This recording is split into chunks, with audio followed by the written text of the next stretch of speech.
All right, so I'm here, anchoring on the right hand.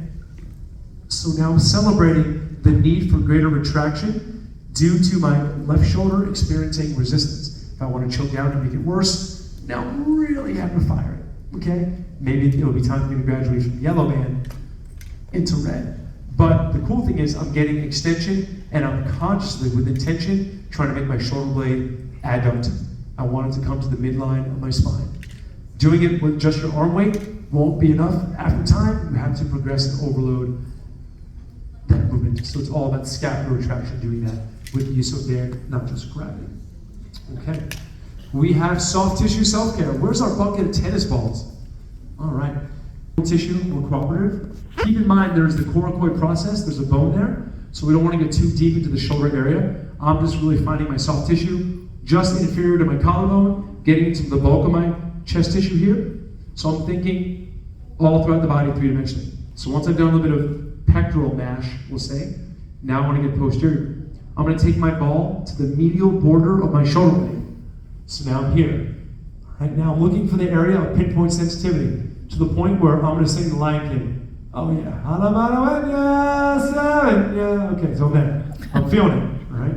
So now, in this position, I'm trying to breathe and melt into the ball with my body weight. I'm really getting into the origin fibers of my rotator cuff, all right? So now that I'm here and I'm finding my area of pinpoint sensitivity, I have the joint pinned, the scapulothoracic joint pinned, and now I'm moving my glenohumeral joint. So I'm here. All right? This is pretty intense. This is my swinging shoulder left side.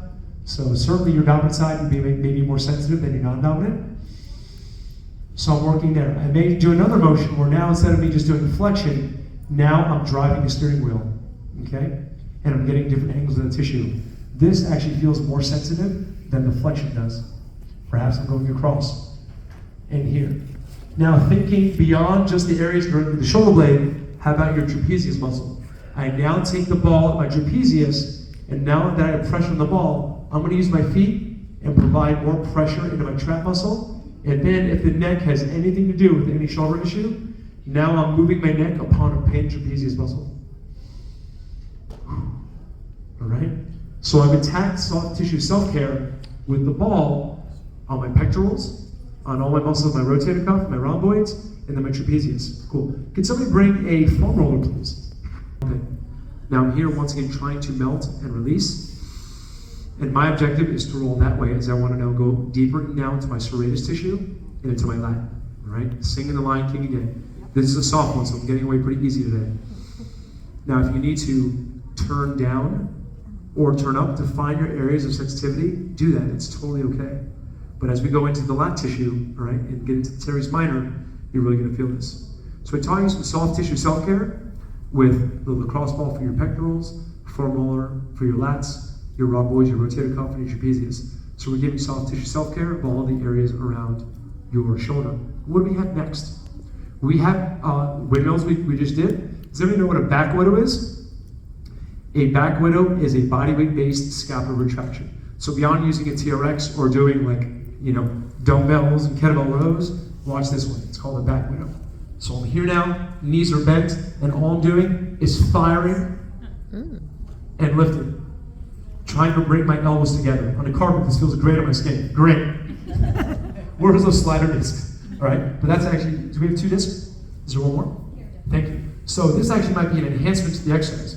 So this is pure scapular adduction and retraction in the flesh. So all I'm doing now, look at that difference. See that height? So I was limited by discomfort with the carpet. Now I can really get into it. Pinch, hold, 3, 2, 1, slow eccentric. Concentric, fire, hold isometrically, 3, 2, 1, come back down. All right? So find your elbow in the center of the disc. Try to do 10 to 12 of those. Call me later. All right? So the artistry of your program design comes into your creativity as well. How you're mixing and matching, doing little biplexes and triplexes of exercise combinations. So you may say, okay, I'm going to work on retraction. So I'm going to do 10 to 12 back widows, and then I'm going to take my kettlebell or my dumbbell, and I'm going to be here, and I'm going to let that protract, and then I'm going to retract. When I retract, I'm not trying to elevate towards my ear. I want my shoulder relaxed. I want my elbow navel level. So I went from 10 to 12 back widows into 10 to 12 bent over rows per side, and then I might have a third exercise. So how you cocktail your combinations could be effective programming to preserve the integrity of your shoulder.